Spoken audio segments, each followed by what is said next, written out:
तो hello students, आज हम पढ़ने लगे हैं ट्रांसपीरेशन, जो कि क्लास 10th का टॉपिक है। छोटा सा टॉपिक है, let's see it to it.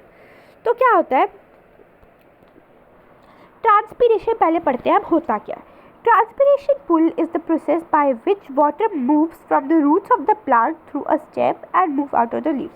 अब क्या होता है, मैं आपको एक डायग्राम एग्जाम्पल बना के समझाती हूँ। फॉर एग्जाम्पल, ये एक प्लांट है, ठीक है, ये इसके रूट्स है, ठीक है, ये पॉट है और ये प्लांट है, ये लीफ बना लो, ठीक है। देखो अब क्या होता था, जब भी हम पानी देते हैं प्लांट्स को, हम उसके लीव्स पे तो नहीं मारते ना पानी, हम हमेशा किस पे देते हैं पानी? हम हमेशा रूट्स में पानी देते हैं ना, रूट्स में ही देते हैं ना पानी। अब क्या होता है कि जब हम रूट्स में देते हैं पानी तो वो क्या होता है, वो स्टेम की तरफ मूव करता है, ठीक है। अब देखो, ऐसा नहीं है कि सिर्फ रूट्स को ही पानी चाहिए होता है प्लांट में, नहीं, ऐसा नहीं है। हर एक पार्ट, जैसे हमारी बॉडी में, जैसे फॉर एग्जांपल ह्यूमन बॉडी में हर एक पार्ट को ब्लड चाहिए होता है, मतलब हर एक पार्ट में ब्लड फ्लो करना होता है, ठीक है सॉरी।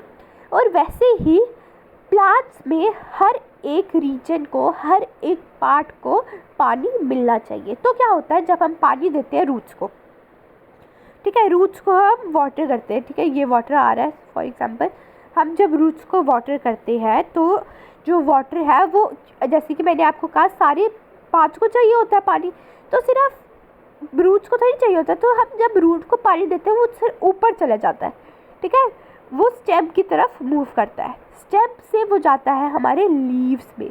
और लीव्स में क्या होता है, लीव्स में, जब ये छोटी सी डायग्राम है लीव्स की, लीव में टाइनी पोर्स होते हैं, टाइनी होल्स।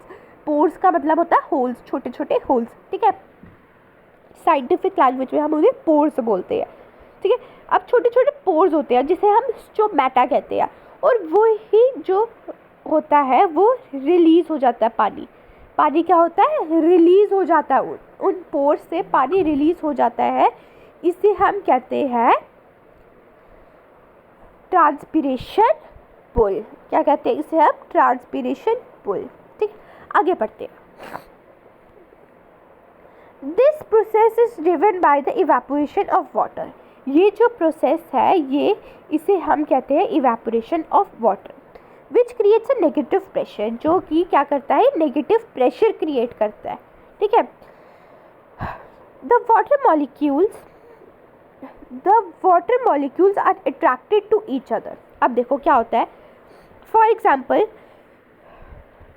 ये हमारे इतने बड़े होते नहीं है water molecules, I am just giving you example, ठीक है। ये हमारे पास वाटर मॉलिक्यूल्स है, ये क्या है, आपस में अट्रैक्टेड है, क्या है, एक दूसरे से जुड़े हुए हैं, ठीक है।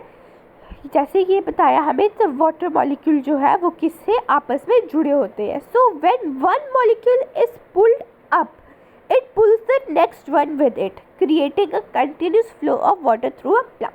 अब देखो क्या होता है कि फॉर एग्जाम्पल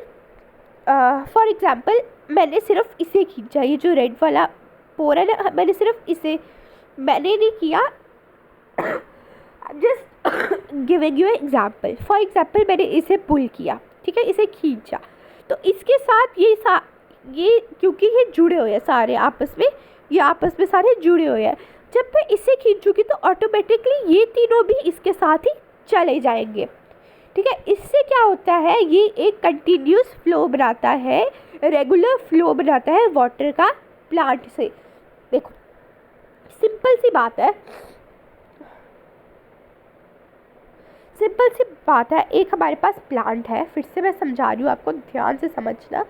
ये हमारे पास एक प्लांट है, ठीक है। अब क्या होएगा इससे, जब हमने रूट को पानी दिया, ठीक है, रूट को हमने वाटर दिया, पानी दिया, वो अब ये तो नहीं है ना कि सिंगल मॉलिक्यूल स्टेम की तरफ जाएंगे, नो, हम सिर्फ एक मॉलिक्यूल को खींचेंगे और बाकी सारे जो उसके साथ मिलियंस ट्रिलियंस जितने भी उसके साथ जुड़े होंगे वो सारे उसके साथ चले जाएंगे ऊपर की तरफ, ठीक है। और यही दिया हुआ है हमारे यहाँ पे इस वाली लाइन में, कि इससे क्या होता है, रेगुलर फ्लो बना रहता है पानी का, और इससे प्लांट के हर एक पार्ट में वाटर की सप्लाई होती है। ठीक है, ये जो प्रोसेस है ये ज़रूरी है किसके लिए? सर्वाइवल ऑफ प्लांट के ज़िंदा रहने के लिए ये जो प्रोसेस है ये बहुत ज़रूरी है। क्यों ज़रूरी है? As it allows them to transport water and nutrients from the roots to the rest of the plant.